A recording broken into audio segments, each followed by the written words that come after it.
కాలక్రమేణా తాత్కాలికంగా ఏర్పాటు చేసిన గ్రీన్ క్లాత్ కంచె పాడైపోయి చెత్త మరలా పేరుకుపోవడమే కాకుండా రహదారికి మరోవైపు ఉన్న కైలాస భూమిలో కూడా చెత్త వేయడం ప్రారంభించారు.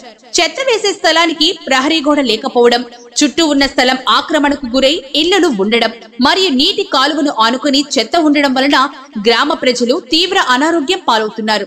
రాష్ట్ర ప్రభుత్వం చెత్త నుండి సంపద అనే ఆలోచనతో దృఢంగా ముందుకు వెళుతున్నారు కనుక మా సమస్యకు మీ వద్ద పరిష్కారం దొరుకుతుందనే ఆశతో మీకు విన్నవించుకుంటున్నాం. మా ఊరి కైలాస భూమి సైతం ఆక్రమణకు గురవుతుంది. మా గ్రామ పెద్దలు, యువజన సంఘాలు స్వచ్ఛందంగా ఎన్ని చేసినా కొందరు రాజకీయ ప్రయోజనాల కోసం పురోగతిని అడ్డుకుంటున్నారు.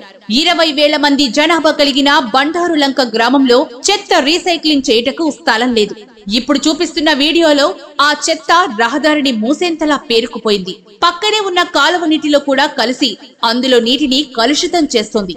ఆ నీరే పంట కాలువలకు చేరుతుంది. చెత్త బహిరంగంగా పేరుకుపోవడం వలన అక్కడే పందులు కూడా నివాసం ఉంటున్నాయి. దోమలు కూడా విపరీతంగా పెరిగి ప్రజలకు అనేక రకాలైన వ్యాధులు ప్రబలే ప్రమాదం ఉంది.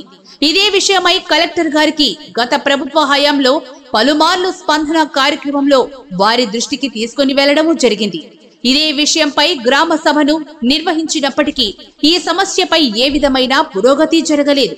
ఏదో తాత్కాలికంగా స్పందించిన డిపిఓ మేడం గారు గ్రీన్ క్లాత్ కంచె ఏర్పాటు చేయించినప్పటికీ చుట్టూ ఆక్రమణ ఇళ్లు ఉండడం వలన ఆ చెత్తను కాల్చడం కుదిరేది కాదు.